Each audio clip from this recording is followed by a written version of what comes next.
Aquarius is often known as a sign of defiance and revolution. Such a title comes with quite a heavy load of responsibility, especially since you have a whole era named after your sign, the so-called Age of Aquarius. But aside from stereotypes and trendy concepts, your sign actually has gotten quite a heavy weight cast upon your shoulders for the past few years. And you probably have heard this a billion times by now, but Saturn, the planet of hard work and toil, is to blame for such a tedious and long life chapter. Knowing that at this rate, you've probably heard about Saturn enough, I usually wouldn't even bring the ringed planet up in this horoscope, but this month is actually quite the turning point for that transit. You, along with all the other Saturn signs, are getting to see the light at the end of the tunnel, the end of an odyssey. Now, this is not because Saturn is leaving your first house. This won't officially happen until the early second quarter of 2023, but this month the last major transit involving Saturn is about to occur. Well, I should use this month loosely since it actually happens on the 1st of August, but July really gets the bulk of this transit's build-up. But now that we've laid a foundation to understand what's about to happen, what is it?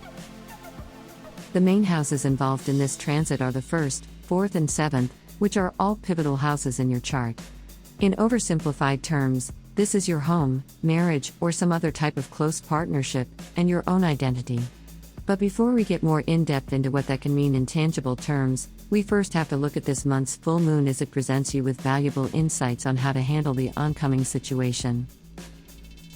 This month, the full moon happens on the 13th of July, in your 12th house. This is traditionally known as the place of loss and loneliness, which doesn't sound very exciting but goes deeper than that. Having the full moon highlight this house for you shows the need to process any failures or discomfort that might have taken place in the past month. This is also the house where we find our most hidden adversaries, whether they're people, events, or something purely mental. The good news is that this full moon has a heavy mercurial influence coming from your 6th house of hard work, which allows you to sit and analyze in painstaking detail all of the things that have occurred recently that have broken your heart. Mercury, as the planet of words and ideas, will help you clear your mind so that you can put what you've been feeling into words. This is for sure not the time for a party, but like mentioned earlier, July is preparing you to close this chapter for good, but closing it doesn't mean it didn't happen. You'll have to undergo the process of acceptance. Now here's when we get to the full moon involving your pivotal houses. Out of the 3 houses listed earlier, the first house is probably the one you want to spend the most amount of time with. Even though this lunation is happening in your 7th house of partnerships, no partnership exists without the self, represented by the 1st house. This is so identity-changing because, through this lunation, you'll learn how to engage with others in a completely new way.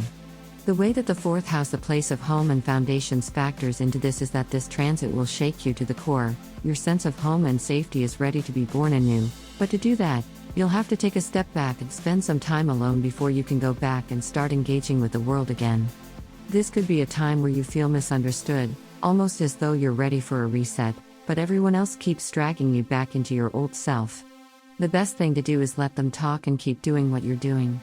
With that said, this transit can be a little different for those of you who were born during the night.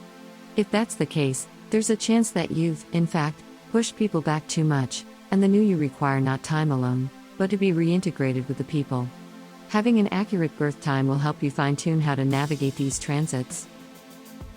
So far, it might have sounded like July is not the month for you, Aquarius, but in fact, it very much is.